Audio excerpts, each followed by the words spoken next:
Good morning, Jack. Yo.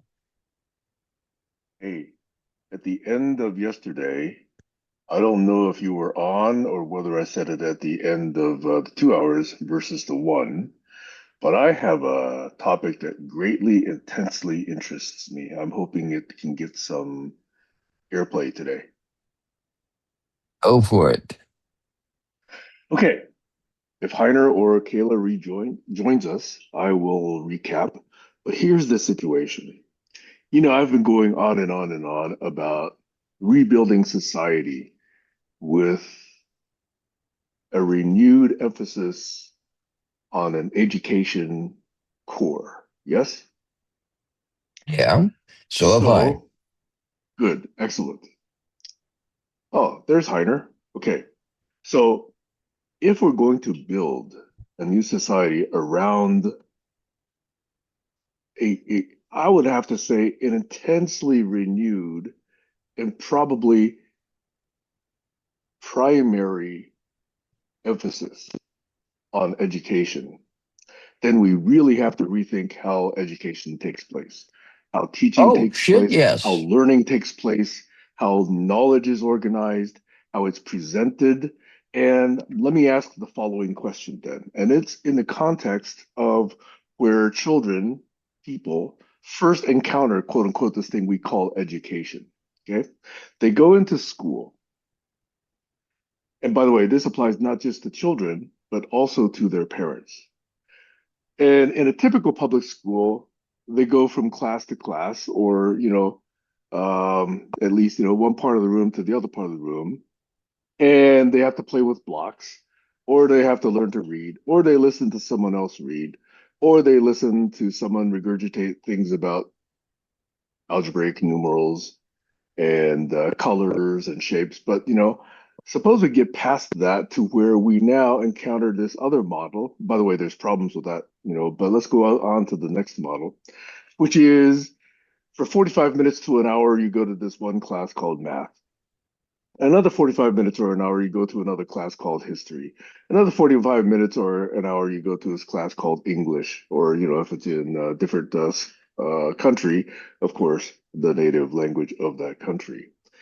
And what I find curious is, at least for me and my kids and my experience as a parent, there wasn't an overall picture or a story where someone said, this is why this subject is important. This is why we need to at least learn the basics of this subject.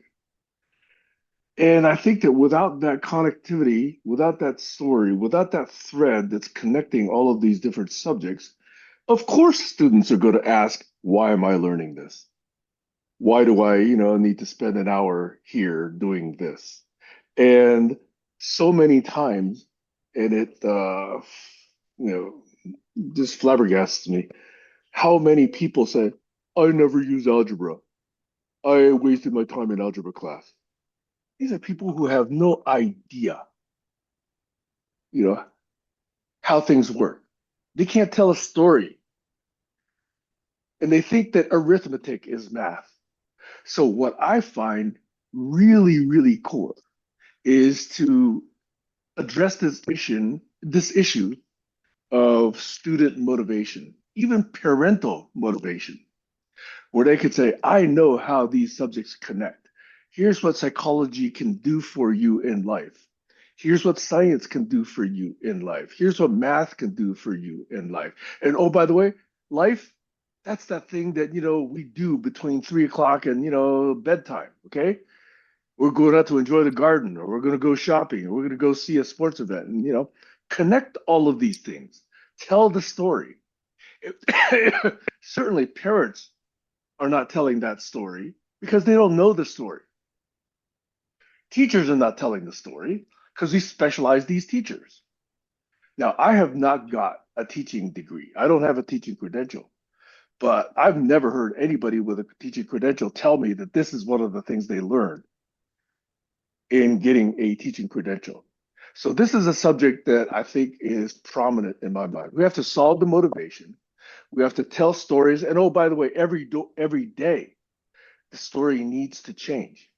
And unless you understand the big picture, you can't adapt the story to the day, the current day. Because today you might be dealing with a relationship issue. Tomorrow you might be dealing with a budget issue. The following day you might be dealing with a broken car issue. The following day it might be, you got injured. You got to be able to adapt the topics that are trying to be taught to the living of life and the interaction with your fellow family members, your fellow society members, all up and down, every aspect of life. One should understand all of this. And if you can't tell the story, don't tell me that students are not motivated. You're not motivating them. That's why they're not motivated. You're not telling the story. That's why they think it's completely irrelevant. So this is the topic I just want to lay down here and see if it gets any airtime. Okay, I probably got on way too long, but I am very, very concerned that we need to tell these stories before we can motivate people to really sink their teeth into, sink their time into, sink their attention into learning new things. That should be exciting to people. But right now, I don't see it. Over. All right. Let me tell you a story. And it's long winded, just like you. And I think you'll appreciate it. When I was living up in the mountains of the Sierras, and I had two kids in fundamentally in grammar school, and they were two Asians in Redneck Central. I got to thinking this school is killing my kids. That was obvious. So I went and I wrote a paper that I called Club Ed. And I actually tried to get the trademark on Club Ed, but it was already owned by some jerk in Canada who wanted, he agreed to let me use it, but he wanted to monetize it. And he didn't understand my mission. So I gave up. But I gave a lecture to my community, and there were two people who came that were of really of interest. One was the homeschool principal, and the other was the county, not the city, but the county school administrator. And I pitched it.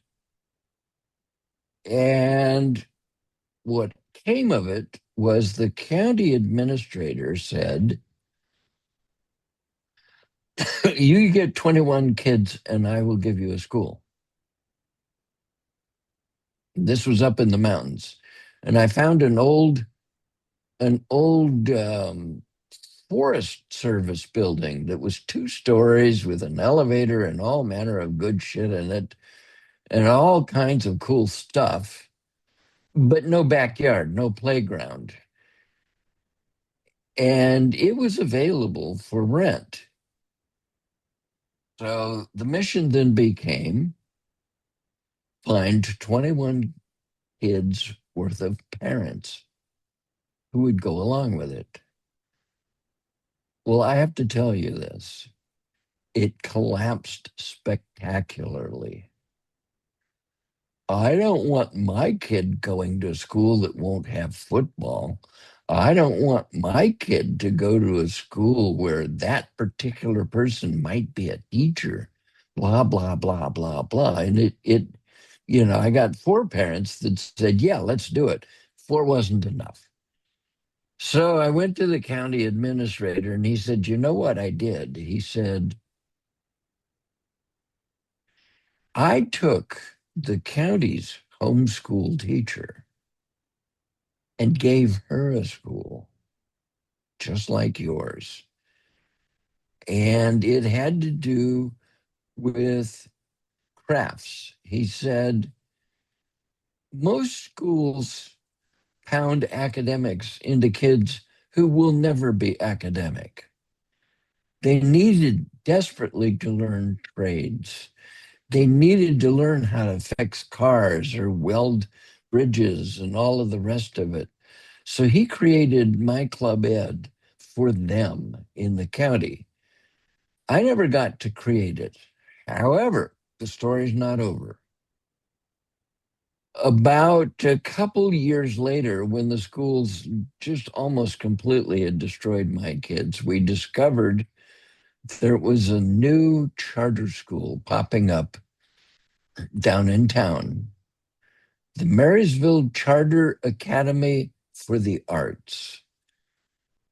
And we were told we could bring our kids down for an interview. And I took them in and I said, first of all, I want to know, my son has, if he wants to take algebra, will the teachers let him? And they said, that's between the teacher and your son, which is dramatically different because my daughter had already taken pre-algebra in fifth grade. And so when she got to seventh grade, we asked the school to put her in algebra, and they said, no, she's not old enough.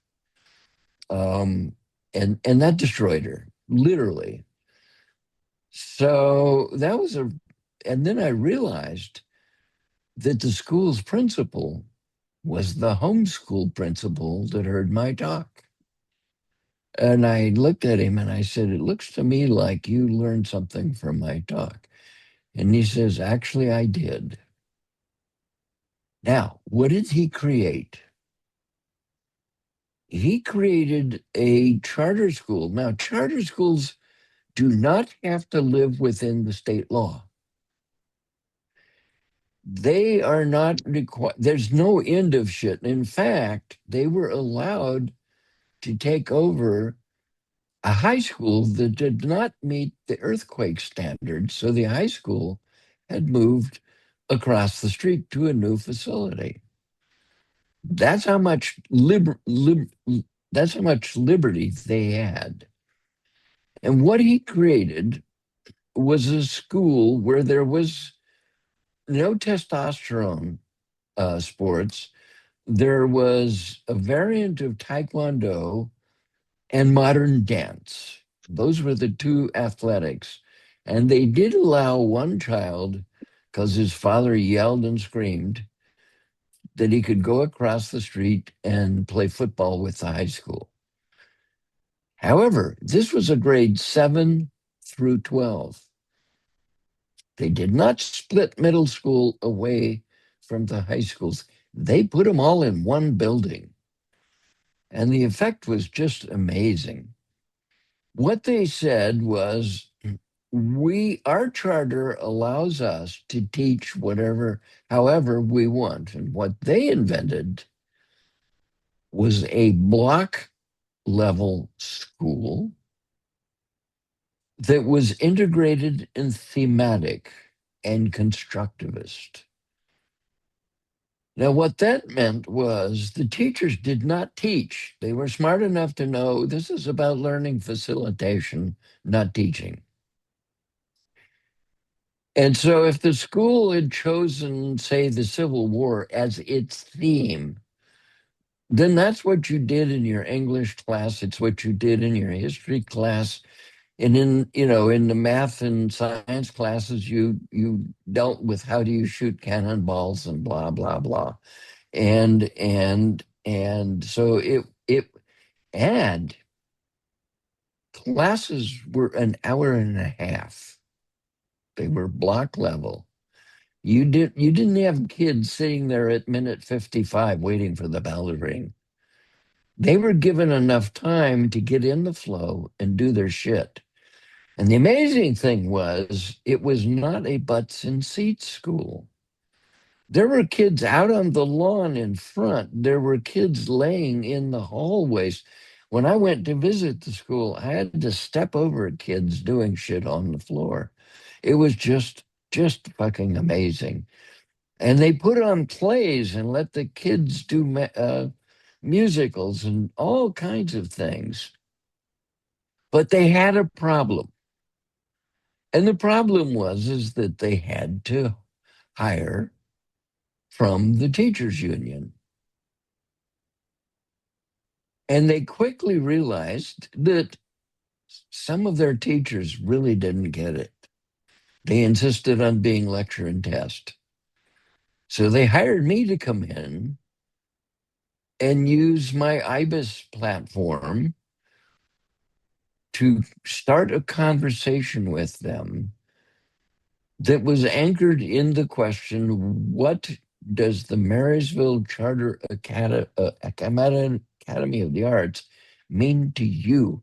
And I gave them a printed copy of the charter. And right on the front page, it had the keywords. And I asked them, and I shut up. I just said, you answer that. And they looked down on the charter and they started reading back the keywords. And I took those as answers and I grew the dialogue map. And I said, okay, you got some answers. Now, talk it over. What do those mean to you? And they gabbed and they gabbed and they gabbed. They gave me an entire teacher in service day. I had the whole day with the teachers. And they went on for quite a while. And then I could see some of them were getting it. So I stopped them and I said, okay, would you look at my graph and see if I captured what you're thinking, which is exactly what you do in a warring town hall. And they all looked up at it, and four of the six teachers said, we can do this. The two who did not say that didn't last. But the four said, would you teach us how to do that, my dialogue mapping? And I said, you already know. And so then they started inviting me into their their teacher meetings, internal, to talk over how things were going. And in one of those, I just said, you do know that there is no such thing as teaching. There's only learning and learning facilitation. Hey, Jack, And one of the go ahead. can I ask you a question though? Yeah. What I'm hearing is an argument for charter schools. Yes. I'm still trying to connect it to the question that I was asking, which was how do you basically draw a story thread through a number of subjects and keep that relevant on a day by day basis and have that perspective that actually encompasses that entire curriculum at a school or during a year or for a particular student. So I understand Well, charter schools. the hidden message in this charter school, by the way, was they did exactly that. Now, that's But who not the though? Those only teachers came mechanism. from the student union, right? That's what you said. They came from the teachers union, but they got it because they were given a new operating system. Their operating system was not lecture and test, blah, blah, blah. Their operating system was weave a theme and draw the students into the story. And that they could do, and that they did. Now you also need to know that Bill Gates and one of the high-tech companies in San Diego funded High Tech High. High Tech High was a school. It may have been a charter school, but it was based on what is known as project-based learning. And in fact, that's what my kids' charter school was, is project-based. The theme was, what do we know about, say, the Civil War or the whatever? it was not about down to the middle of, who fought who at which mountain during the Civil War or whatever. It was about the overriding arch of history that was going on. And that's what the kids had to discover, which they never teach in grammar school or middle school or high school. They only teach you the fucking battles, which general slaughtered which other general, and et cetera, et cetera. And like you really need to know that. They didn't ever teach you what the big picture was. Okay, so high tech high was project based learning. And when Bill Gates saw it, he came in and gave him $10 million to replicate it in other schools around the country, around the state. So we know this can be done. What you want is possible, but it does in fact require change that right now in the big picture is vanishingly small. You just don't have school boards and state educators and departments of education that see what you see. I'm just saying that within that universe, there are tiny, small, uh, let's just say, North Stars that explode, and a few people jump on board. I'm done. Okay, so I think, Jack, to paraphrase one of your favorite sayings, we agree vehemently. I think what the point I'm trying to make is because the number of people that can do this, the number of teachers that can do this is, as you say, vanishingly small. I think that it merits renewed emphasis and renewed, bolstering. And I really do think that a lot of teachers who want to teach by a syllabus and teach the same material, same tests, same homework year after year after year after year, they need to drop out of the system. Yep. And we need to then make sure that the people who are in the system teaching these kids have this larger perspective, have the ability to weave together stories that connect all of these subjects, have the ability to connect it to each individual child's life and their parents' lives. Now that's a tall order. That's a very tall order. But I think it's necessary because if we're going to build civilization around this, the core needs to be extremely strong and extremely foundational and extremely solid. And that's the point I'm trying to make. Yes, I know that schools like this exist. I've heard your story about your kids. I sent my kids to a school in Palo Alto where every year they organized it around a notable historical figure, like Buddha, Good. Good. like MLK, Yep. like Yep. Jesus, like Hafez, like Rumi. So every year they adapt the math and history and social studies and English and whatever to that particular persona. Yep. That doesn't mean that they're trying to convert people. That just means they're trying to teach people how parts of civilization have shaped the present that we're living in. That's that. See. And this is fun. When my son came home from school one day and was talking to me about the Silk Road, I knew that they were only going to teach him about who did what on the Silk Road. And so I launched into this huge conversation with him about the bigger picture of what that Silk Road meant to all of humankind and how it caused these kinds of things to happen that the schools would never teach. And it blew my son away. Now, look, if you made your statement in public You would give the teachers union explosive diarrhea. They could not handle it. So I'm going to answer your call. And it is this. I realized my next door neighbor was a middle school science teacher in a Christian school, a parochial school in Temecula. And I went over and I sent her a copy of my slides on how SenseCraft worked.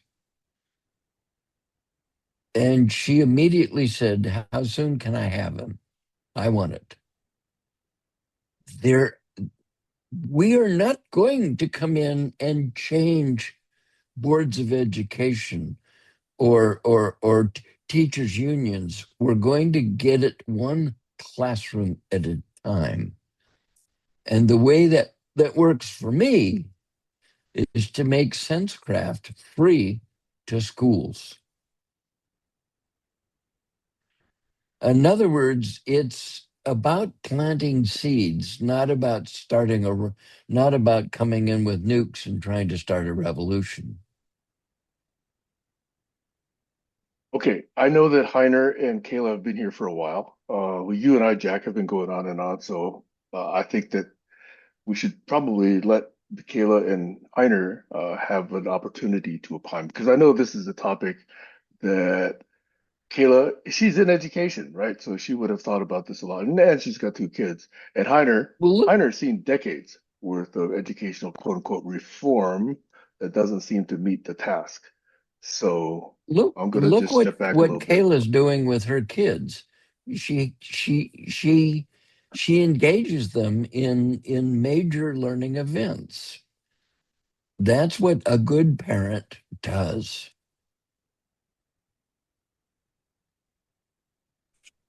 Thank you, Jack. I appreciate that.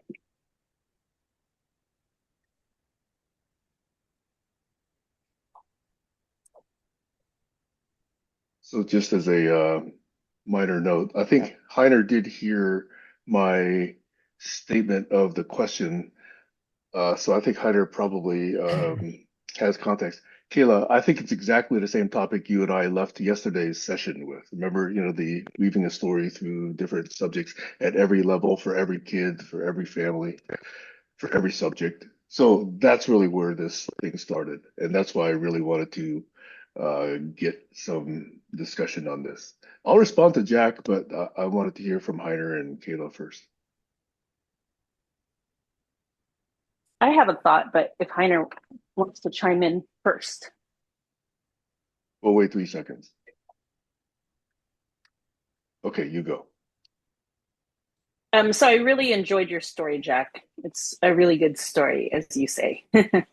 um, the thought that occurred to me is there's people need to be allowed to have courage, to be allowed to use their imagination, no matter how wild it is. People need to start with some type of change. And so the thought occurred to me is, I don't know how you do your sessions, Jack, or anybody, but wouldn't it be cool to say, okay, so for today, you guys aren't yourselves. You're a better version of yourselves. You have courage to say what you want to say, and it's completely safe. You have a wild dream, about education, and it is accepted. We want to hear it. To foster that type of, well of creativity in some of these people and let them know that change is okay. So that was just my thought, because it will take a tremendous amount of change, for the teachers union, for an individual even to think to themselves, okay, yeah, maybe I get it. It's going to take some simmering for the general public to digest that. But for those who are ready for it, give them a platform to where they have safety and they have the voice to be able to express themselves to the best of their abilities. That is exactly how I see it. Um, and a brief comment, because basically all of us are preaching to the same choir. You have to know that there are parents, and Kayla, I'll bet you've run into them, who will come right out and say, "Fuck, my kid doesn't need to learn that shit." They just don't. I had one father in my kid's school.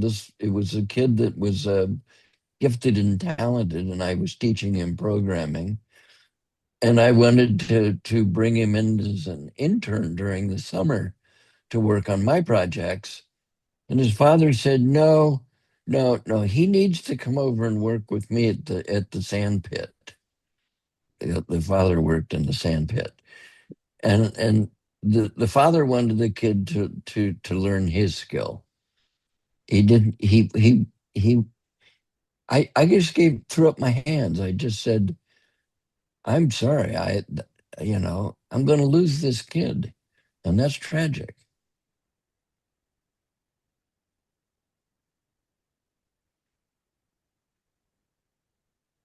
Heiner unmuted. Go for it. Hello. Here I am. Hey, Heiner. Can you hear me? Yes. Okay. Jack, what you said about the bridging and the overview is very, very central to me. This is part of my mind architecture, or how I try to explain. I tried on the desktop to really show something, but maybe this is due and we do it another time. Wait, why not now? I'm not prepared. Oh, well, shame on you. You shouldn't come here not prepared. No, let me go back to what you say. I fully resonate with your experience, and I really tried to experience that with my children in the 80s, late 70s, 80s, 90s. This need to have overview and orientation, and not just to know to build a bridge, but having the context, that has been the roots of my work since I'm an engineer, maybe 50 years ago. So it is very important in modern times, as we are not raised in a village or in a valley somewhere with high mountains around or on an island, that we really take on more experiences. What are the crafts of the plumbers, the electronic guys, the people in law and justice or whatever? So for that, I developed a shared map. And this shared map is what I mentioned yesterday. No, it is much more, but it's a central part.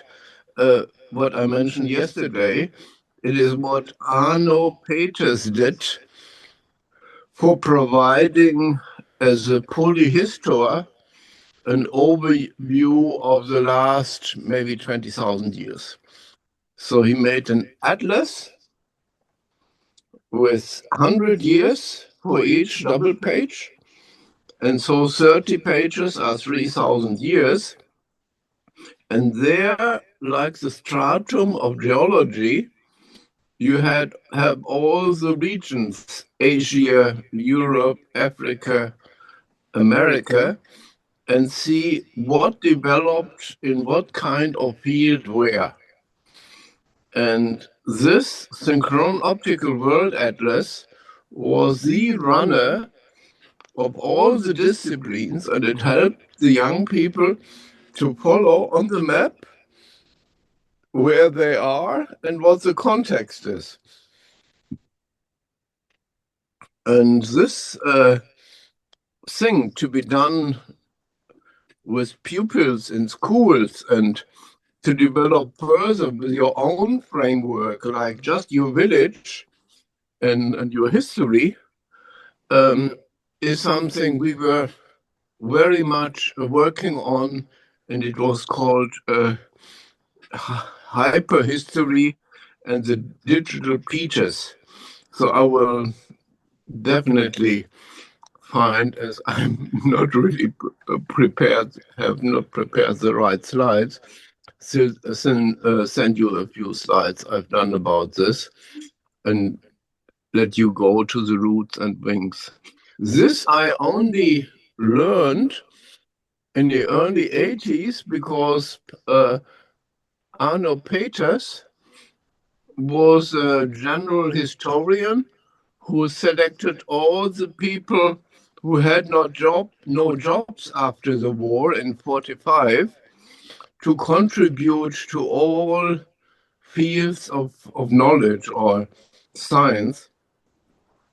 And so this was a major effort to really bring the issues together. But this Arno Peters had a heavy lesson to learn. This history, this charts of what evolved in which culture, what time, was not enough if we don't contextualize it, when we don't have shared maps. And so he developed the Peters map. It is an equal area projection of the world where Africa is big and not as Greenland, but Greenland is very small. Greenland is 1/3 of India and not the other way around, where in our maps it is 9 times larger than a small India. So anyway, he was really doing this overarching scales and issues and discuss with young people contexts and situations. And that was what I was doing in science, was global change in 1990 for an exhibition bringing such visualization embodiments, scales, which are many, many dimensions, like in the science of settlements, doxiades, that you have to structure your knowledge in the certain context, like what I'm thinking about AI should be doing now, that the same term in another field with another granularity has so many different meanings that without the pointer it is not usable.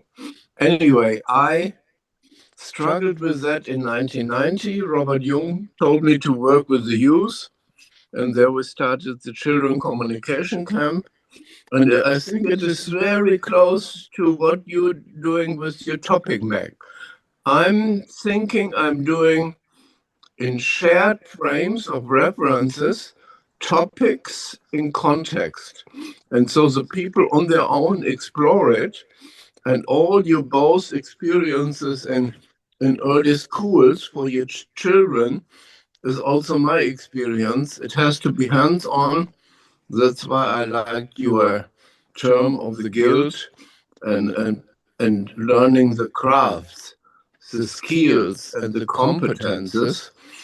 And that goes only hands-on.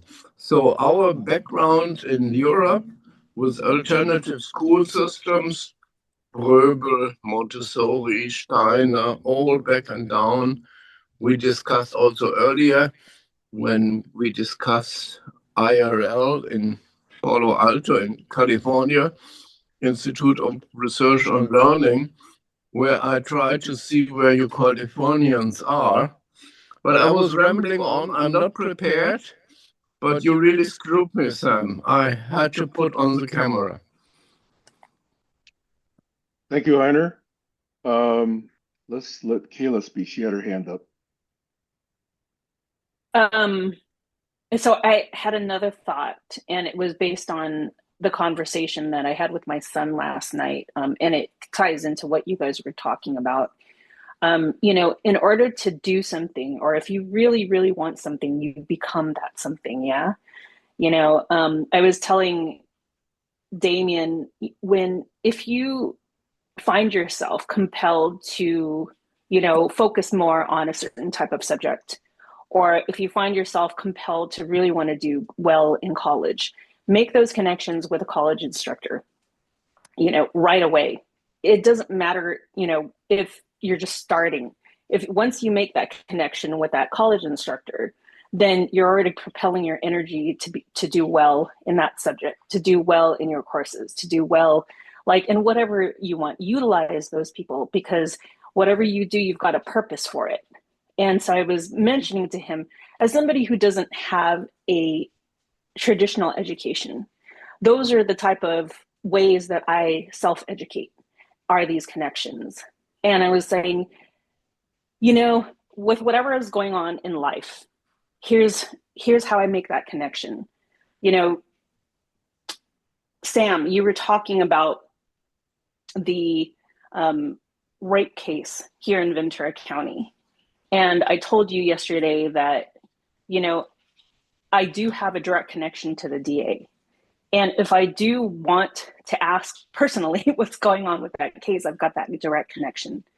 And it would satisfy my curiosity, and it would also satisfy, self-education on, the justice system here in Ventura County. And then I also told him about um, the connection that I made in school. And so the reason why I'm involved, and I told him this is key. The reason why I was involved in school is not to just, check on you guys, is to be able to have that direct connection, that direct access to the principal, to the vice principal, if I have questions about your education. But it's all said to advocate, because that's how I am and who I am, is to become who you are. And it goes with what you were saying about teaching, Jack. It's, fostering that mind and that curiosity, even in a teacher, so they can understand what really their role is. And I love what you said about, no one's really a teacher, because we're all still learning. This is Earth. I feel like Earth is just one big classroom, and that's your life. And you stay curious, and you stay learning, and you stay connected. Anyway, over. Well said. And I will point out an exception. Go ahead. Except for pastors who know it all.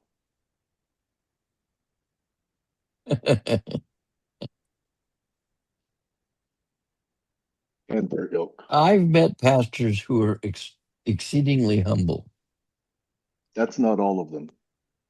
That's not all of them. And I've also met MDs that are exceedingly humble.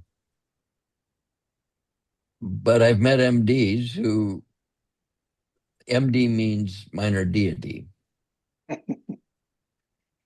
um,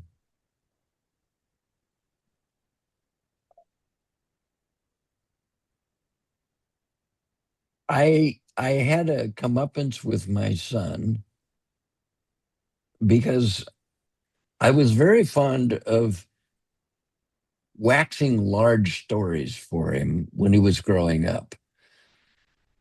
But trust me, about the time he turned 12 or 13, somewhere in there, he said, "Dad, why do you always lecture to me?" And I realized that storytelling was no longer the order of the day. So the next time he would ask me, what do I do about X, Y, or Z? I'd say, well, I can't tell you what to do, but I can tell you what I would do if I was in your shoes. And he'd listen because I wasn't lecturing. I was just passing along my sense of wisdom. When he came home from school and being an Asian in a redneck school, he said, "Dad, why are kids always beating on me?" I said, "You have to walk in their shoes. You have to learn, figure out what their home life must be. But in the end, they're hitting you because they don't like themselves, not you, but themselves. They've got issues with themselves and they're not skilled enough to know how to deal with them." Well, he didn't really listen to me until I took him up to the school counselor, who the first thing he told my son was, "Do you know, I was a bully?" My son said, "Why?" And he said, "Because I didn't feel good about myself and I didn't know how to deal with it. But I learned." That's when my kid saw what I saw, but not until then. In other words, what the lesson from that was, parents are not the only vehicle to the child's sense of well-being. You have to use carefully curated other vehicles. And classroom can be that, but only the right classrooms and only with the right classroom leaders.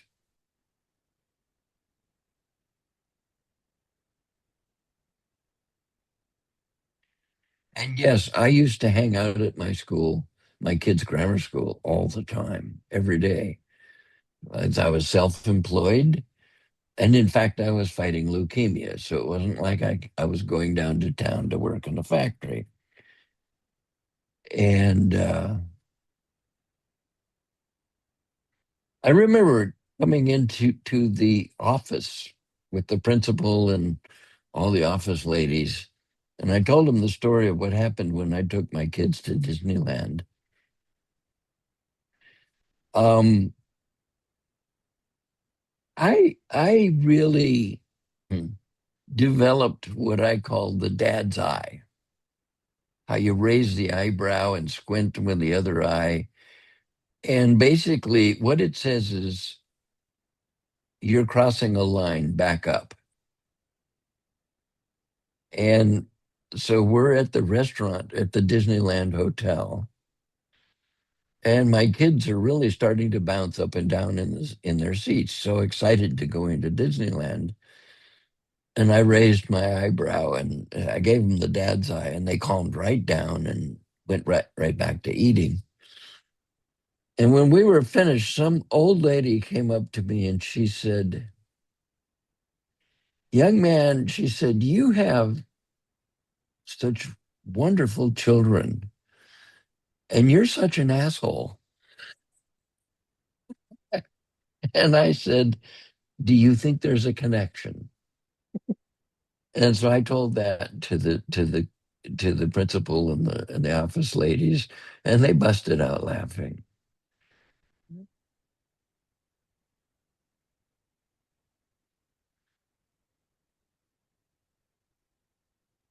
And then my daughter goes on and beats the school principal in checkers. And that's because she played checkers with me and kept losing until she figured out how I was playing. Enormous pattern recognition. Then I couldn't beat her. So they had a checkers competition at her school. And one of the Christian moms came in and said, "Why are you letting these kids play games?" And one of the other parents managed to calm her down and explained that these were games of strategy. And strategy is how you think. And if there's anything you want your kid to do, it's do good thinking. So she calmed down. So the principal came into the room and started playing the kids, and he got to my daughter and she just waxed him. He came to me and he was just laughing his head off. He says, Jesus, how did you do that? And I said, I didn't. She's self-organizing. She did it herself. And that's the secret sauce of children. Get out of their way.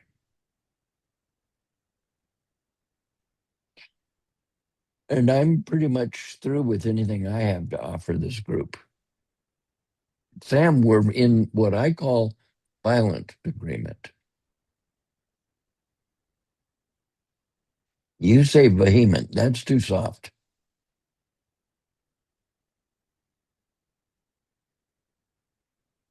My approach is one classroom at a time. Okay, so let me respond to that because I said I would respond to that. I think a bi-directional approach is in order. Doubtless, it must also be grassroots. But I think what I'm trying to paint a picture of is that strategy where we have schools that don't need to ask the question, how come students aren't motivated? Okay, because they're focused on that.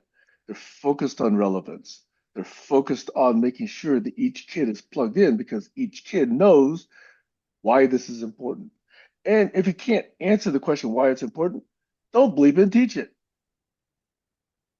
I'll go back and rail against why the fuck I need to understand the Nina, the Pinta, the Santa Maria. That stuff's been bouncing around in my head, being completely useless for decades. Something more useful could have been there in its place. So I want to make sure that we rethink the way the whole education system is designed and adapts continuously, both for the present situation and anticipated future, but also to each particular student. It's a tall order because it requires that teachers think, that teachers get to know their kids, that teachers get to know that life that the kid is living and their family situation, and be able to talk to the kid and the parents at the same time. That's a lot of skills that I would say right now most teachers don't get any training in. That's the But point. That's right. that was my point, right? We need to bolster education and have teachers that can be capable of this. And oh, by the way, once they get these skills, pay them 100K, pay them 150K. Exactly. Don't That's bleep and let exactly them, right. squeeze by at 36K or whatever they're living at poverty level. Yeah, And they're the still teachers, paying for things like Kleenex and scissors and index cards for their kids because they can't get to school to buy this stuff. no, we brought dictionaries to my kids' But my classrooms. point, Jack, is that a whole nuclear redesign of education Yes, necessary in addition to the grassroots bottoms up changes. Okay. uh, So in other ag- words, ag- think globally and then act locally. But if you don't get that global view, then you're making these tweaks. And as you know, there are powerful organizations like the Heritage Foundation, like the Confederates, like, various other secret societies that do not want the civilization, citizenry to be able to think because that will undermine their power. And that is May I something we also interject need with to something? address. Please do. Okay. Um, this all is fantastic and I love it. And I violently agree.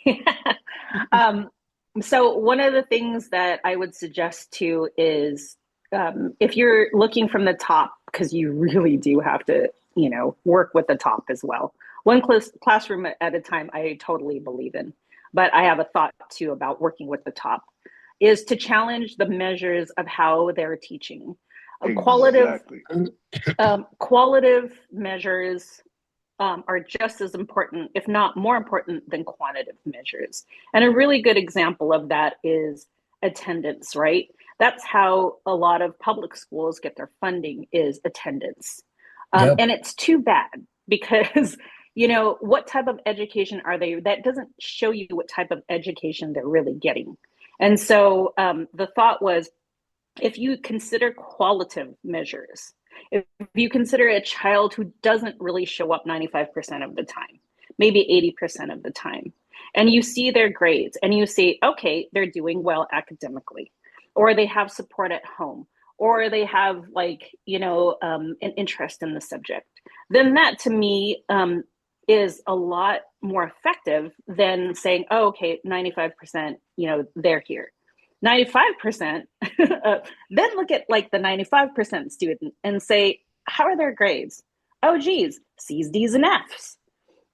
So that indicates to me perhaps the teacher, perhaps the home style, perhaps their state of mind, and or perhaps all three of those and then some. That right there is where quantitative measures just don't fucking, like, it doesn't matter. If you truly, as an education, institution, care about a person's education, you will not care only about quantitative measures. You will also care about qualitative measures. Anyways, those are the thoughts that I was thinking of. Well, the Bingo. truth is, with me, I was a C student. Me too. I was a fucking C student, but I hung out with the with the cream of the crop. Me Why? too. Because they were geeks like me. And yeah, they excelled in the chemistry class and the physics class and their math class and their English class. I didn't. But I still was carried along with, I have to tell you, my high school was totally awesome. Junior high school, not so much, but high school was awesome.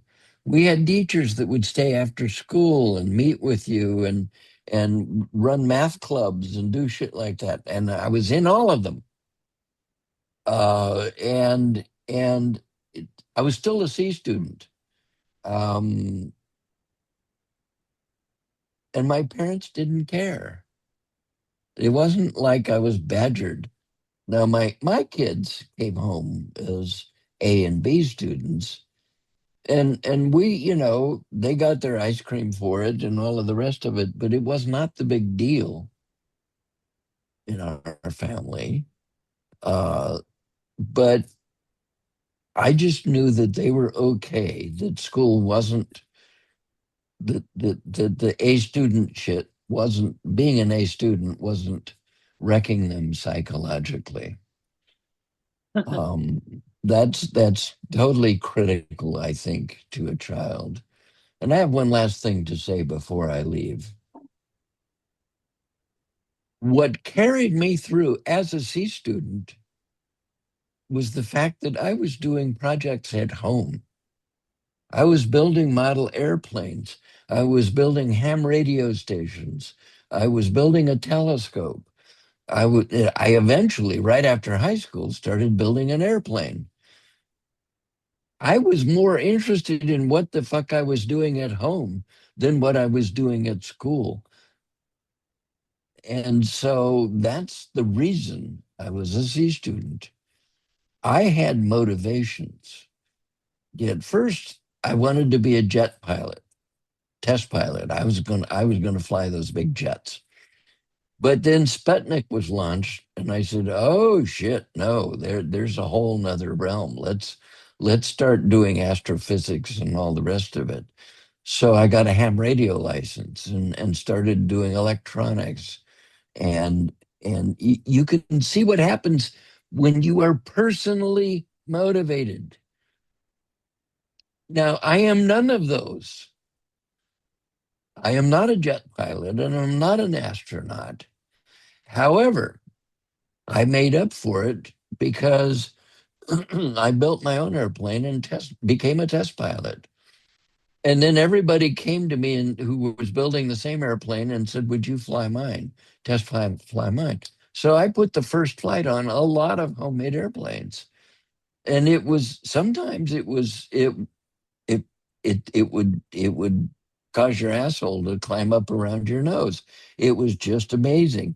But other times it was just so pleasant to fly these planes. All I'm saying is I got to be me. And to me, that is the secret sauce. A's and B's and C's don't matter. Even F. I did get an F in chemistry in college. So I went back and took it again and got a C. But I got a different teacher, and it was really fun. I must leave, children. It's been wonderful. And Sam, you are fucking spot on. We need to push this. This is a big topic. I don't think we can address it in a single conversation. I don't think we need to spend every conversation on this, but I do think it would be a nice recurring topic for us to keep going. Well, I also think that it's worthy of putting up, let's just say, a quest in Senscraft to explore the space. Send the And I'm link. willing Let's to. see who goes. Okay, so, well, okay, so I'm going to give you a link. Um, And while you do that, Jack, uh, let me entice you with another follow-up question I would like to pose. I want to look at the other end of the education. Well, there are many dimensions, but one dimension is the other end, which is for, let's say, grown adults. Let's say people who have mostly been done with their working careers. I think there's a key role in society for people like them. They should be honored as, let's say, emeritus philosophers or emeritus history teachers or emeritus pedagogy, representatives of some kind, because they have a wealth of experience that either easily or most often painfully, they've learned a number of lessons from. And those lessons don't often get crystallized and communicated because these people are saying, I'm done, I'm out of here, I'm going to go sit on the beach, right? If they can. Not everybody can do that. But that's a wealth of experience that is now lost. And imagine if we could actually bring that back into the whole motivation question, the whole perspective question, the whole values and culture and respect and collaborology question. So I just want to entice you because I think that's another related serious topic that even doubles the scope of exploration, even in this particular conversation. I put my link to my talk in again for those who may have missed it. And the fact is that it tells what I see. Mhm. And I must leave. Ta-ta. Later, Jack. Heiner, you've been relatively quiet. Kayla, I like what you've been saying about, um, man, not only that, we touched on a lot of this yesterday. Do you realize you and I went for another 90 minutes yesterday after the 2 hours? I finally went back Yeah, and looked at the time. I know, right? Yeah. So I'm glad it's something that, you're excited to talk about. And I know, see, people with multi-generational relationships, if they haven't just completely just abandoned that and just become single in a atomic family, but you have a lot of things to, appreciate and learn from with regard to your dad. You're still, able to interact with your mom. I've had many years interacting with my parents. Heiner, I don't know if your parents are still around. I suspect they're not, but I think that, you have a context that spans decades and decades. So I think this whole idea of leveraging experience in the whole educational path for children, young adults, etc., is a key stratagem that I think is, as far as I'm aware, relatively lightly, if not unexplored at all. Over.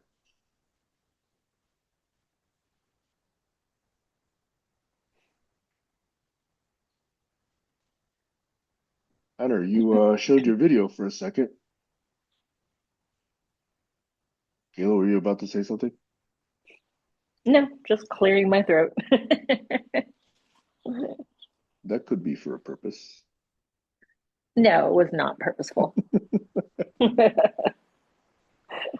There you are again, Hunter. Yes, I feel at home. I like the stories of Jack, and I think I should really focus more on how to make it tangible what I have in mind when I say something with my clumsy words without making it live and embodied for you. So you leave me with a task for the next weeks to come, and I also have to say bye bye. And I think this what Jack said about this need for the overview and the bridge building needs common maps. And to make this really clear, I will try. So thank you very much. Over and out.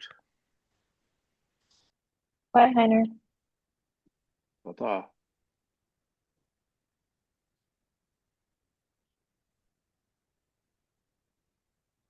Then it's just us. I will give you a little bit of my debrief thoughts on this. I think this is a great introductory exploration of this. I'm still looking for the appreciation of these threads, of these story threads that can be interwoven among these subjects of schooling. So I think we touched on it. I think it still could merit a lot more exploration and evaluation. So that's the thought that's bouncing around in my head right now. Over. Yeah, yeah, definitely.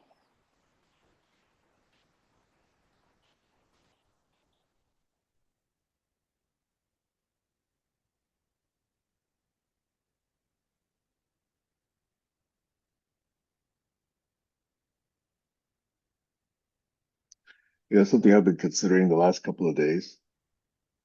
Um, What's that? there's a slightly growing possibility that I might stay in this particular house longer than I had planned. But it's still in the Okay. very low single digits, very low single digits. Okay, so my current plan is still to, start doing things in July. But if it were possible to stay, I was actually thinking about taking a class at Bellevue College. I found that I did a search for all the educational campuses in the Washington state area. Clearly, number one, from reputation as well as population, is University of Washington. It's really well regarded, even internationally. The other Yeah, schools in the University of Washington system, Western Washington is also well regarded, and Washington State University is also well regarded. But when it comes to, let's say, community colleges, Bellevue College turned out to be like in the 1% of the 1,100 community colleges in the United States. Somewhat, of course, very explainable because Bellevue is in Bellevue, Washington, which is really, really high tech, built up. It's basically the new Seattle. When you used to think about old Seattle and its success, a lot of that has moved into Bellevue. And it's also very close to Redmond and Well, clearly Redmond is where Microsoft is. Okay, so there's a lot of people in high tech area in Bellevue and Redmond and nearby towns. So I was thinking, that's one way for me to get back onto campus and start interacting with teachers, students, webinars, seminars, uh, adult education, continuing education kinds of activities. The only downside to that is it's about 80 minutes away. Well, that's the only downside. Well, there's another downside, which is if I want to go to various coffee shops and restaurants or whatever, that's an expensive area. But other than that, Yeah. that actually has a very good reputation among community colleges. And I think, I checked various different sources. It's about 13 to 14 to 15,000 students, which is a decent sized school. By the way, the community colleges where I used to live in the Bay Area, there's two that are super high ranked. I think number 7 and number 8 are De Anza College and Foothill College in Los Altos and Cupertino in the Bay Area. But right behind them is Bellevue College in this particular international ranking. So that's what I've been considering. I've been looking at those kind of courses and uh, just thinking how fun it would be to either get back into, uh, yeah, I used to dread going to school, but now the possibility of sitting in a classroom and learning something and interacting with students, that's actually really attractive. Yeah, totally. Yeah, Hey, if I get that job with High USA, then we there's could an do that too. education portion of it too. Exactly. No, I would connect you with the person who is a part of their education program. For what intended purpose? Well, they have these things. They have that IOU respect that I think I was telling you about. That they have these conversations um, every year in different countries where they get about Yes, 6 people together and they yes, have, yes. yeah. So they have that, of course, the scholarships, which aren't as interactive, they have guest experiences, but I think they're an organization that is open to other, possibilities too. And they do see the value of conversations and culture and of youth engaging in it. But anyways, I like That I like that. I'm glad that that you're would be you're thinking fabulous. locally.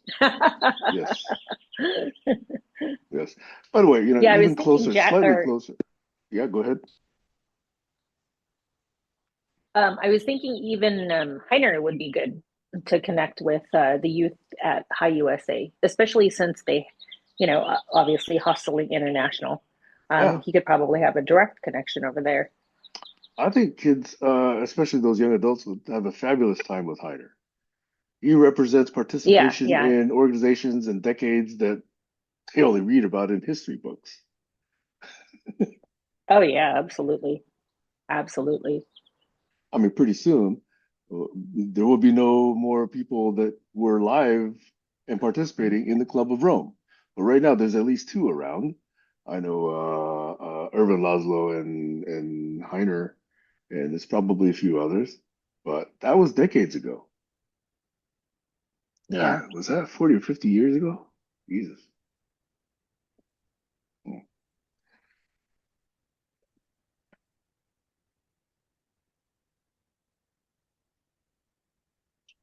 Well, did you finish your addendum for the rental agreement? Didn't finish. I have a draft. So I'm Nice. about to finalize it today and then schedule a talk so I could go over it and then put it into this online rental management service that I found that's actually pretty good. Great. Yeah, if you ever end up owning rental properties, there's a service that I will refer you to. Yeah. Or if you want to rent one of my properties, you'll use that one to interact with me. See, once I open up this place for rent, you could apply. I'll take your Yeah. application. So you're gonna have two places, upstairs and downstairs for Yeah, it. I'm putting a door down Nice. at the bottom of the stairs and turn it into two separate places. Yeah. By the way, did you see the morning picture I posted this morning? The No, I the haven't really sunrise. been online. No, haven't really been online. Let me see. It's another beautiful sunrise. That's two straight. We've had a lot of rain, so we appreciate these sunrise mornings more. Well, we've just come out of months and months of rain.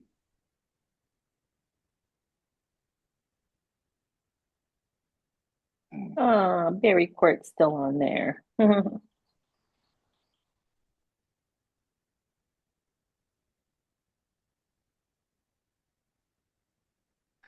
Yeah, every once in a while when I look at past posts, I will see one that Barry interacted with, and I usually end up putting a sad emoji on it.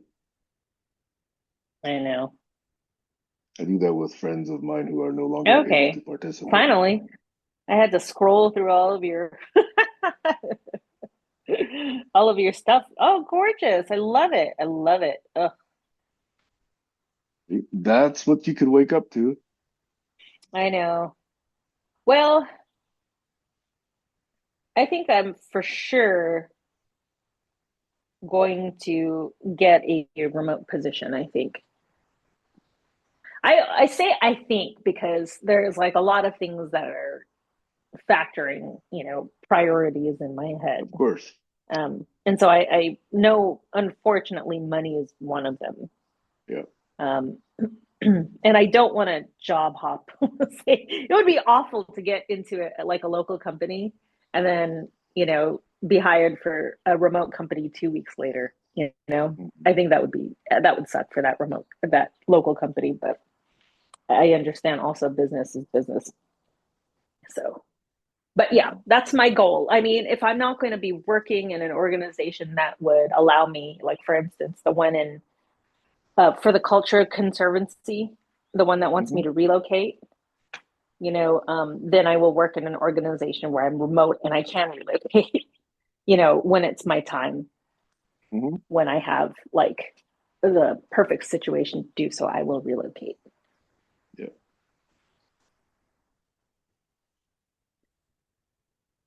Can I check in a little bit? Please Or do you do. want to stay on topic for? No, no, no, no, Okay. no. I think that topic has been, at least it's good for step one. I don't expect to, like I say, it's not going to get done in one conversation. So let's bounce. Yeah, yeah.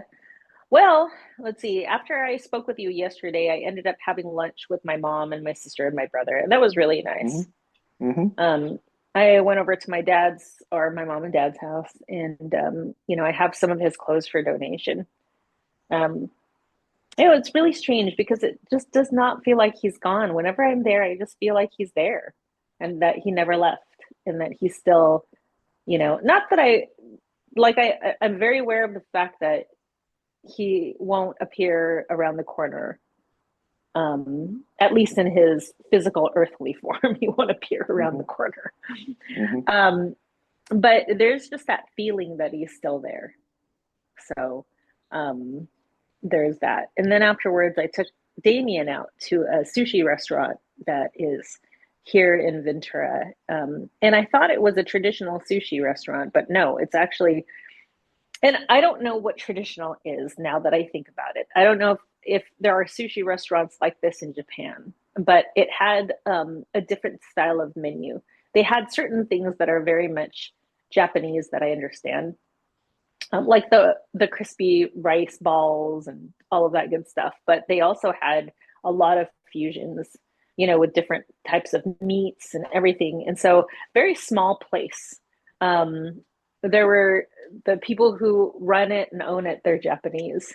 And that's where I had my deepest conversations with Damien about school, about life, you know, um, what I'm getting into, what he's getting into. And it was really nice to talk to him about that stuff. So I'm glad I was able to to tell him like, hey, connections, just work on your connections now. Work on talking to adults now. That's what I'm doing with Max too. Trying to encourage a conversation. Like I told him, just don't be afraid to go up to your teacher and ask what you could do to bring up the grade. Just as long as there remains, of course, figure out your why. If you want to leave and not go to community college or the local Cal State here, then you're going to have to pull up your grade. But to do that, I told him you're going to have to reach deep down and ask yourself why, and work on it regardless of if the teacher sucks or something. But also make those connections with your teacher to be able to see how you can pull up your grade and be able to find creative ways to do well. But I Is this do like the mostly for fact that Damien or Jack's for Maxwell? for both of them. Well, Damien, he's just really good at academics, and I don't get it. Maybe it's Right, just so it's the way mostly his for brain is Maxwell, right? wired. Yeah, but I also told Damien about my connections. On a higher level, I said just be intentional with what you want and get involved with it, however, which way you can. I said you heard me. I'm involved with the school because I want that connection with the principal, with like the direct person, the person on top. I want that connection with the person on top. So that way, if I have questions, I have an answer. That way, if I want to make an impact, I can do so, as an individual. I encouraged him to do that. I said, so just do that because, now thankfully through Ventura County Leadership Academy, I do have a connection with the DA. And so I can ask questions about I have a connection with somebody at the Humane Society. I can ask them what's going on with how they fire their humane officers and why they're taking the approach that they're taking. So you had mentioned that you do have a connection to the DA. Did you actually ask them about this particular case, or are you saying that you could if you wanted to? I could if I wanted to. Again, I feel like Jack, I'm kind of intentional about how I connect with people. There are smaller steps instead of big leaps. I just feel like slower, more intentional will go a long way. I think that's the more relationship appreciating approach, not a transactional one. A transactional one would be, okay, this is a problem. I'm going to set the agenda. I'm going to address it directly, and then we're going to get it resolved, and then we'll be done, right? Yes. I think that's not as comfortable for both you and for me. We'd rather much rather build a relationship where we kind of build that trust, build that communication, understanding. I think that's what I hear you saying. Yeah, absolutely. And I just think that transactional, I mean, there's a space for it, a time and space for it. When it comes to things, I feel like transactionals are all lower level, lower energy. Like if you want to buy clothes, you buy clothes, right? That's a transaction. If you really want to make a difference, if you want to get deeper, you have to have that relationship. And I think that's the problem with society is everybody thinks in transactional terms because it's faster. Not necessarily faster. Well, maybe it is, but I don't see transactions as something of substance. See that as simply what it is. Whereas relationships are more to me, if I want to make kind of a cooking reference, transaction is frying up the steak, you fry it up two sides and stuff. Um, Relationships is putting some time, thought, and effort into it and putting a bunch of ingredients together and letting each of the ingredients contribute to the pot. Cook it in such a slow way that it just harmonizes, and then when you're done, you have something fantastic. Yeah, let it smoke for 18 hours. Yeah, Thank you. Nice and exactly. juicy. Yeah, yeah. And I feel like See, here's the thing, you can scale that. You just have to have trust in, the energy. You're I think it scales just, way better than transactions. yeah, exactly. More people will see that and they'll say, Because I want to do that. if you have relationships, relationships are there not for any particular single transaction. They're there for hopefully a lifetime. And a transaction has essentially almost no lifetime value, except for quote unquote these loyalty systems, which are still primarily very capital and transaction oriented. They just want you to come back to the next transaction, but it's not really about the relationship. They just want that next transaction. And I think Yeah. that's a very big difference.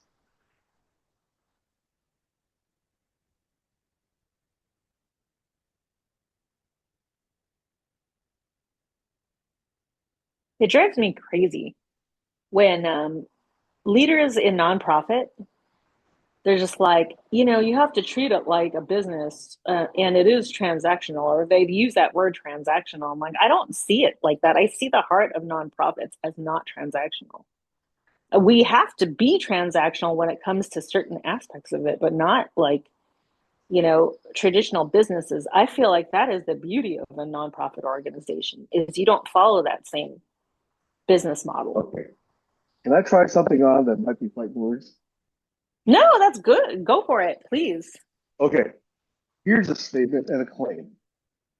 In a healthy society with wise leadership, would we still need nonprofits? Would we still need charitable organizations?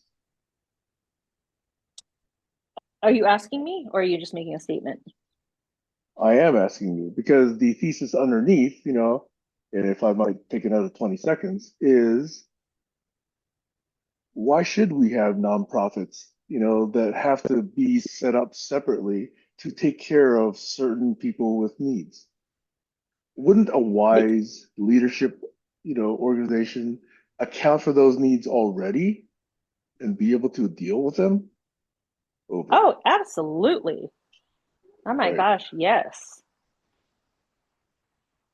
We So have it's in it. nonprofits Yeah, because sorry. Go that ahead. the normal world doesn't have that. They don't take care of those needs. Exactly. Exactly.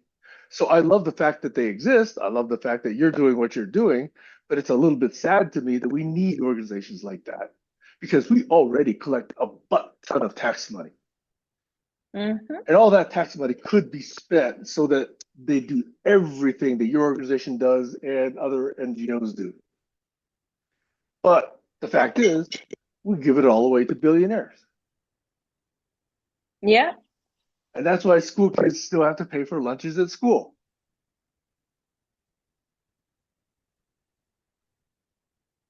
That's just one example. Teachers still have to pay for their Kleenex or ask parents for their donations, all the way down to pencils and erasers and toilet paper, cardboard, whatever. Because we Yeah. don't support what ought to be supported. We support Yep. these programs that give money to billionaires because they're bought and paid for, congressmen that are there to do exactly that. Right. And that is a sick society. So I'm just posing Hmm. that in a healthy society, we probably need way fewer nonprofits, Yeah. and they probably still have a role in exploring new areas which don't already get addressed by the organization. But once they show that there's a need and that you set up an organization, it would be wise to then incorporate that into the tax-funded organizations for which we already pay lots of taxes. It wouldn't be called a nonprofit. That's right. It would just be called taking care of people. Yeah, you would just be taking care of the needs. Like you'd be an organization that takes care of the needs of the people That's right. alongside society. That's right. I mean, if you take a look at what Norway does, what Finland does, in fact, Norway, you don't even have to pay for college there. And they will take students from any country. And they say, you can come here and study college for free. Oh, really? Yes, Oh, Norway. I should tell Max. Yeah, Like, hey, if you really want to move away, you go to Norway. yeah. He- It's not the top thing I'm considering, but maybe I take up Dino on going over there and trying to do a PhD. yeah, yeah, I'll I try and do the know. first PhD in collaborology because years ago, at least he supported that. I don't know if I've pissed him off since then, but we'll see. Hey, what's up? Hi. Oh, don't worry, you're not on camera. Good. We still have to get Christine good. I know. We can leave at 11 if you want. We can get the gift and head over there. Mhm. Not to see. Ew. Sam heard you fart, by the way. It's Hey, tell recorded. him I'll fart real loud too.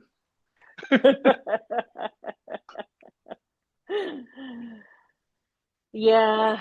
That's when you know By your the way, family, okay? It's when you can fart around people. Sam just said that in Norway, colleges are free. So if you don't get into Stanford, you can go to Norway. Yeah, there you go. He goes, we'll move to Norway. Yeah, it's a beautiful country, and there are no homeless people. Then what would I be doing? That's okay. I probably could afford to like work like at a restaurant and you know Look, I'd be and happy to live. be a waste management a worker there because everybody gets a livable income in Norway. Oh, oh, there you go. Okay, cool, cool. Hey, there you go. They're rolling in money. I know. Yeah, we do live in a sick society. It's very sick. I mean, just look at the idiots that get bought and paid for by billionaires, and then create laws just to benefit billionaires. That's basically, the definition of corruption. Yeah, but it is an exciting time right now because there is a shift. There is a little bit more awareness. We do have the tools to be able to at least put this awareness around. Yes, Should there have done are it 10 awful years people. ago. Yeah, I know. But it's kind of like exercise, right? Your your muscles have to tear before it builds. It has to come Yeah. undone before you can build on top of that. I think that's what's happening here at the United States. Democracy has to fall for us to like have a healthier society. We have to get rid of the disease. Yeah, we didn't realize that maintaining democracy, is as important as brushing teeth.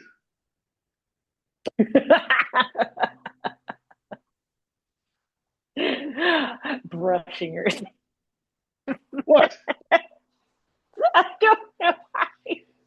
The subject of brushing teeth is always gonna make me laugh because the kid's dad didn't fucking brush his teeth at night. And it was part of the reason it was a contribution to um just the downfall of our marriage because he was disgusting. And every Uh, time somebody brings up brushing teeth, I cannot stop to think about that. I I'm didn't like, actually know that, but now that I know that, I'll bring it up more often. I swear it is like it's embedded in my brain, like how weird it is to not brush your teeth in the evening. Well, I do think it's Just important to brush with a non-fluoride toothpaste. Fluoride is bad. I think that might be why some people don't, but it's important to keep your teeth clean. oh my gosh, it's almost kind of like people saying that the world is flat. It's like No, so ridiculous. Why fluoride aren't really you is bad brushing for your you. teeth in the evening? Huh? Fluoride really is bad for you. Ah, okay. I'm sorry, I can't get over the brushing the teeth at Okay, night. I We understand. better You're still change the enjoying that. subject. Yes, that's fine. That's fine. I I will say, I'll let you I enjoy that for enjoy. another 35 seconds.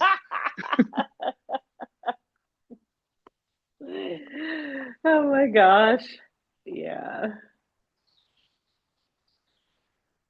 Well, I'm really excited to just kind of be working on some of the things that we've been talking about, in my own little way.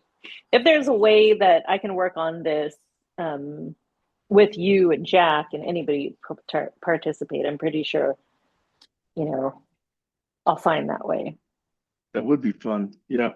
But in the meantime, as you say, that is correct. The point of these conversations is hopefully they inform and direct what you do as an individual, even without a larger scale collaboration. Yeah, yeah.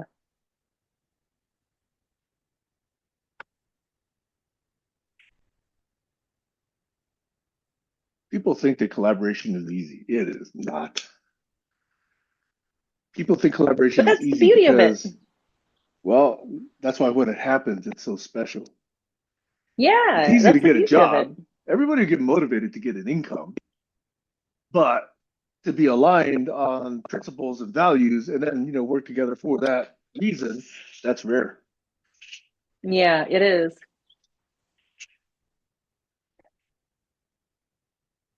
That's what I wrote in LinkedIn about like simplicity and complexity based on our conversation.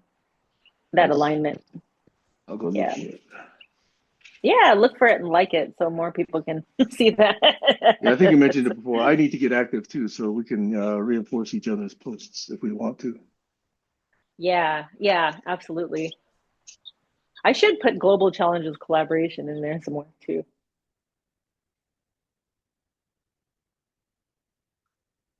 I do think that we have a lot of really good conversations that are worthy of, getting put online. I appreciate you thinking so. I think it comes from all of us. And for me, even if you hear, and I know I've got this criticism many times from many other people, and you're probably even thinking it sometimes as well, that I do tend to repeat things, but each time I'm trying to find a better way to express that idea. And maybe that's boring for people, but it's helping me. So that's what Well, I'm doing. it's like you have to repeat things too, especially if they have a lot of value to it. I Yeah. like to hear it's almost like reading a good book, like a really good book. Sometimes you go back to it and read it again, and you'll find something different. Every time you go to it, you read it again, you find something different. Yeah. I'm a recurring character in your book.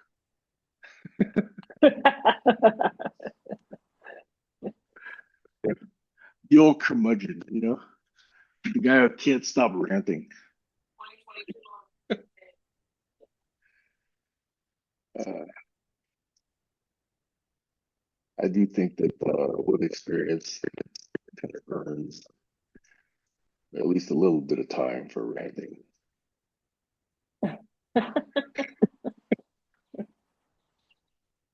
The time for PC, is just such wasted time. Just get to the crux of the matter. Fuck political Yeah. correctness. By the way, my friend wants me to make a video to endorse her for her candidacy on the student, or not the student council, sorry, the city council. Mhm. And she's inviting me to make a video, but I really don't know what to say. I have to ask her a little bit more about her values too, because somebody had said that she spoke on Cesar Chavez Day or something about Cesar Chavez. I don't know if that came from her or not. I have to figure it out. But you do know that Cesar Chavez, the man himself, is under attack.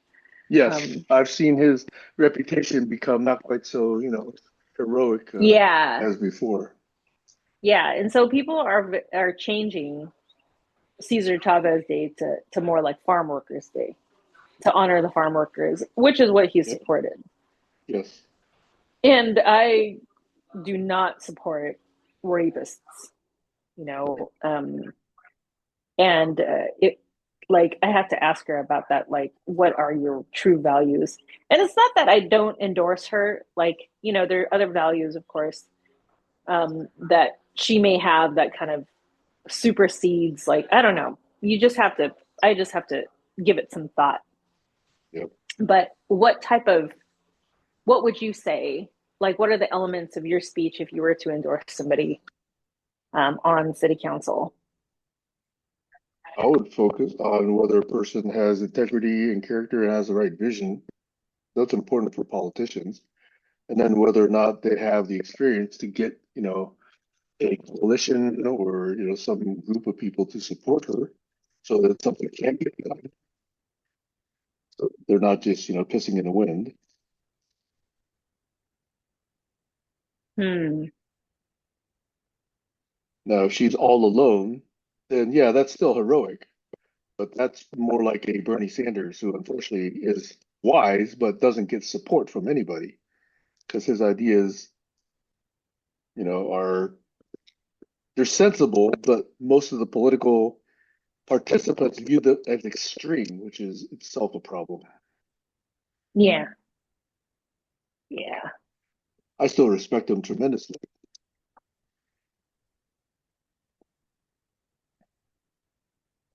So can she get a Yeah. coalition to, put in place the changes that she is advocating for? And is she somebody that you trust with your kids? Yeah, I trust her with my kids. Can she put a coalition together to advocate for something? I'm not sure. I don't really see too much of that. I see her like really standing up for people. Like Yeah, she speaks a lot at the city council. So I would yeah, say she's almost like Bernie Sanders. yeah. I Well, like that's that. already huge. That's already enough to be respect worthy. Okay. I'm just saying there's Yeah. other aspects that you might want to throw in there, but they're not necessary. I would support her even if Mm, she didn't have the ability to put together a constituency because you start with one. yeah. And maybe you could then run as another, candidate, in another position to then work with her or someone else who is willing to No. do that.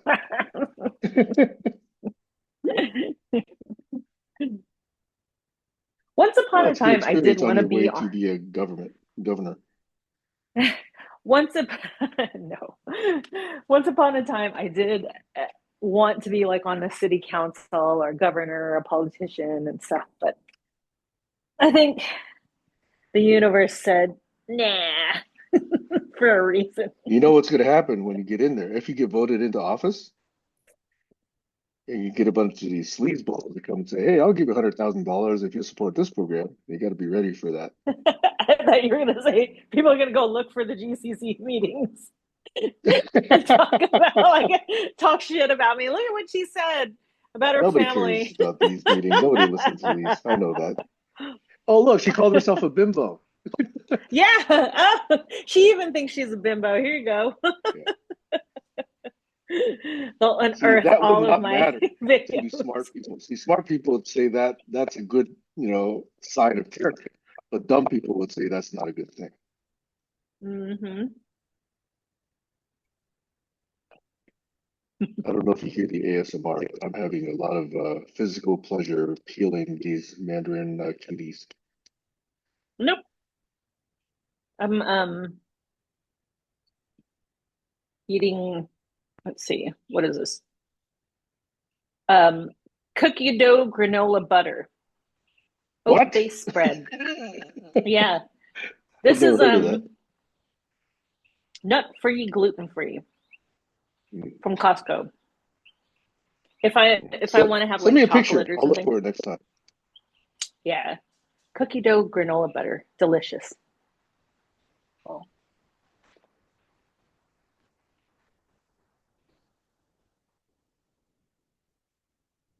So when I turned on the water there, could you hear it? Nope. That's good. The noise filtering is actually pretty good on these things, man. Mm-hmm.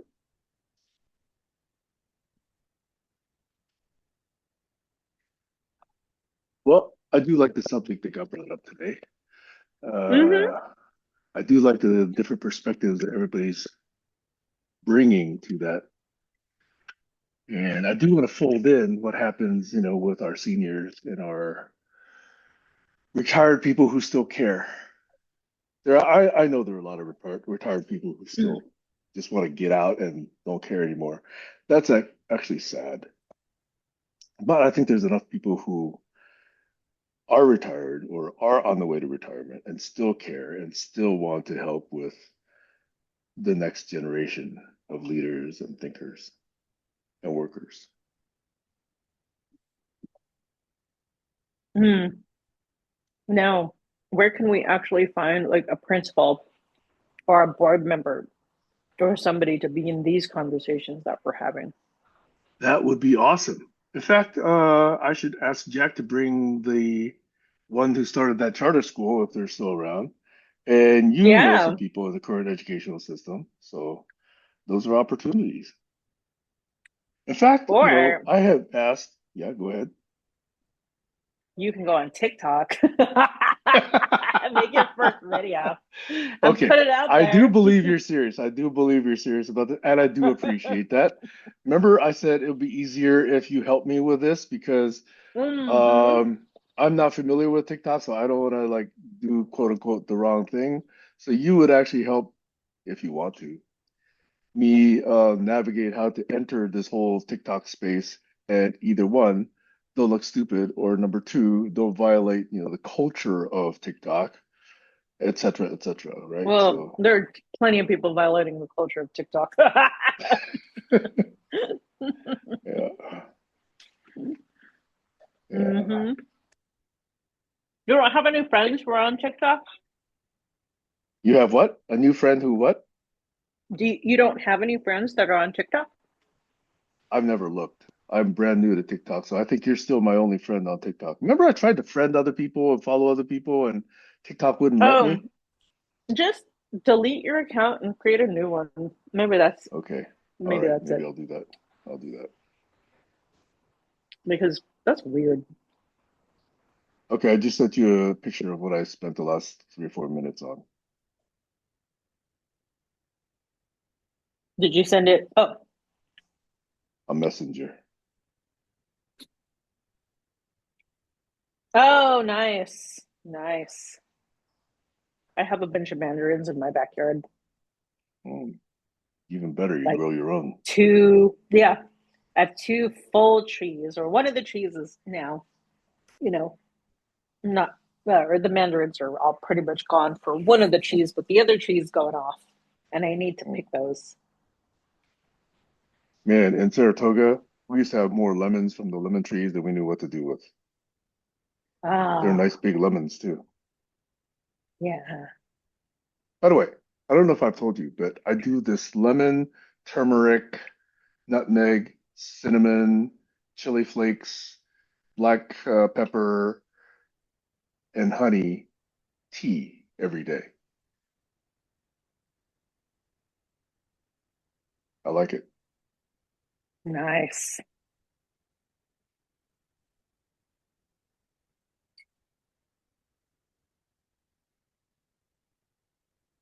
I used to take what is it, apple cider vinegar, but man, that's that takes some resolve to do that every day.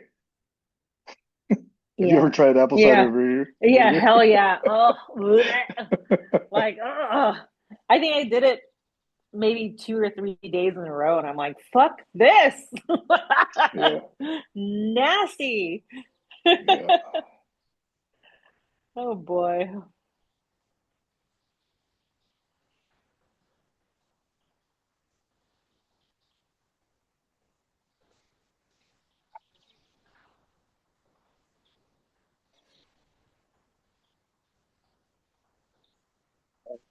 I'm thinking of a couple of questions I'd love to ask, but I think there's big topics behind them, so I think I'll save them for the next session. Yeah. Yeah. We've got some nice topics stacked up. I like that Heiner and Jack are both here today.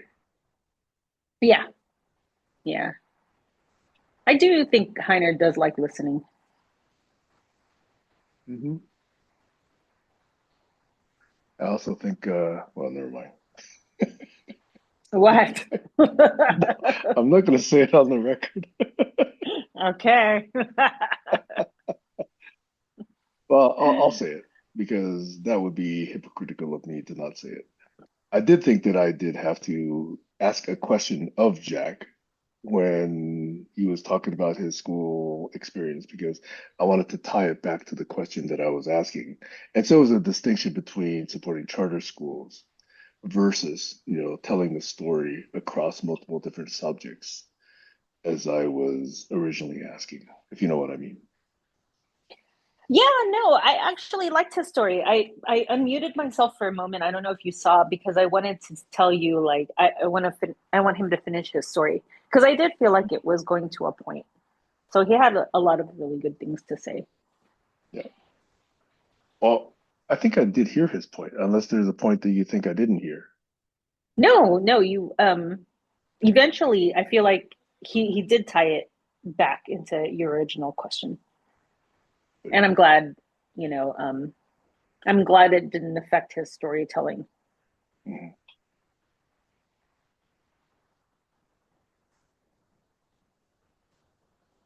Okay, what can we fill 10 minutes with?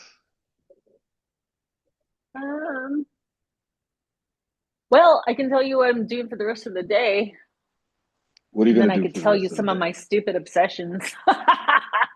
All right, tell me your stupid obsessions. All right. Well, let's see. In at 10 o'clock when we're done, I'm gonna wake up Damien. I'm pretty sure I have to wake him up two, three, four times um, to get him up and ready. And then all three of us are going to go to CVS Pharmacy, get a present for um, Max's friend, who her birthday party is today. And then I'm going to take both the kids all the way to Camarillo, drop off Max, and then take Damien shopping because I didn't get him a birthday gift. And I feel bad because this is his 18th birthday and I wanted to make it special, but I just didn't have like the energy to do so. Does that make me a bad mom? I have no idea, but he still loves me and he was totally fine with it. And then I'm gonna get like something for him, whatever he wants. If he wants to go to Best Buy, if he wants to go to Hollister, but I did tell him I do need to go to the Camarillo outlet so I can find myself something to wear for my interview with Villanova on Tuesday.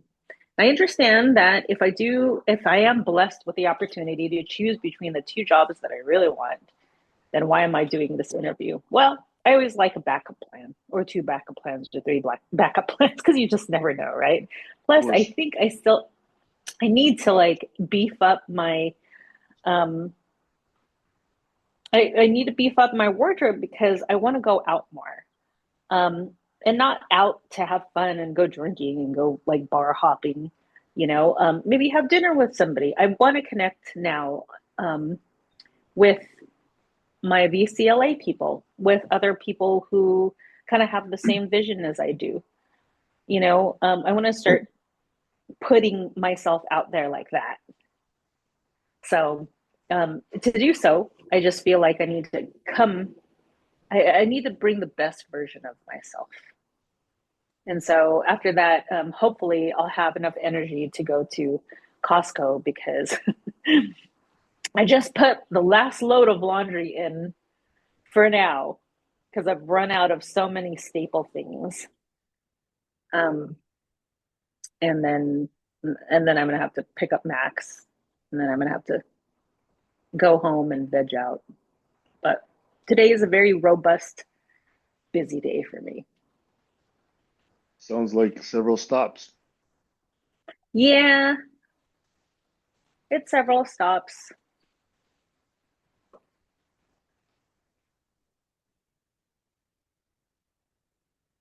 I still want to meditate though. I don't know why I haven't really been, motivated to do so. For probably about a good 10 days, I meditated 10 days straight.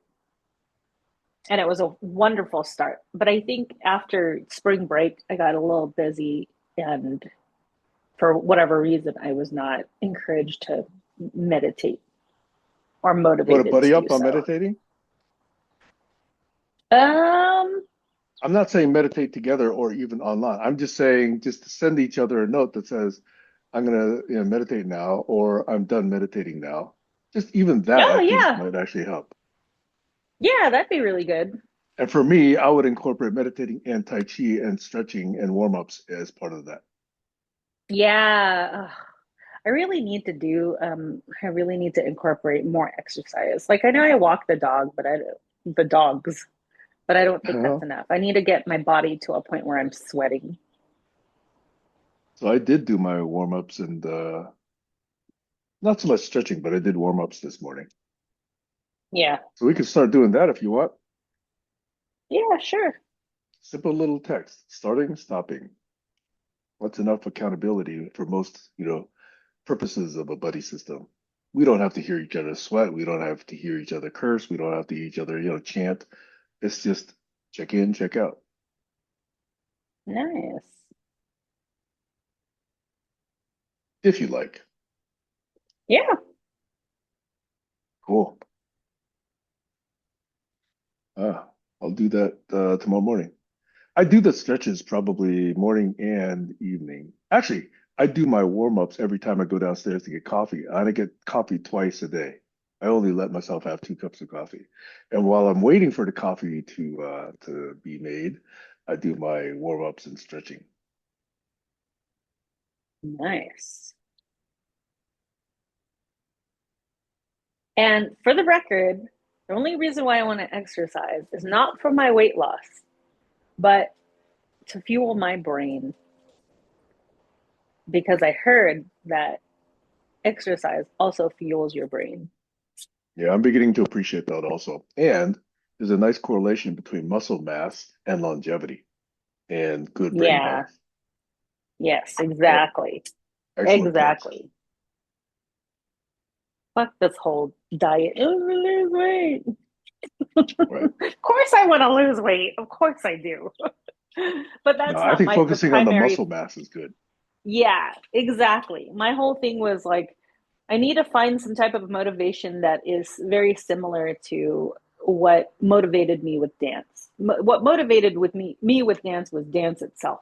That was the main motivating factor. Is I wanted to be healthy enough to be able to dance, to do 30 minutes of, you know, competition dancing, which is what we did for competition. It was always like 30 minutes. It was a lot. So anyhow, that was my motivating factor. So now my motivating factor needs to be, sustainable, just as sustainable and enjoyable as dance. And I think I'm going to go towards the brain health. Good. I'm doing that with my parents too. My dad and my mom is one thing I respect. I need to have their discipline. They have one of these exercise walker machines, where Mm-hmm. the thing goes round and round and you just step on it. So they have one in their apartment in Taiwan. And my dad does that 20 minutes each day at 93. Wow.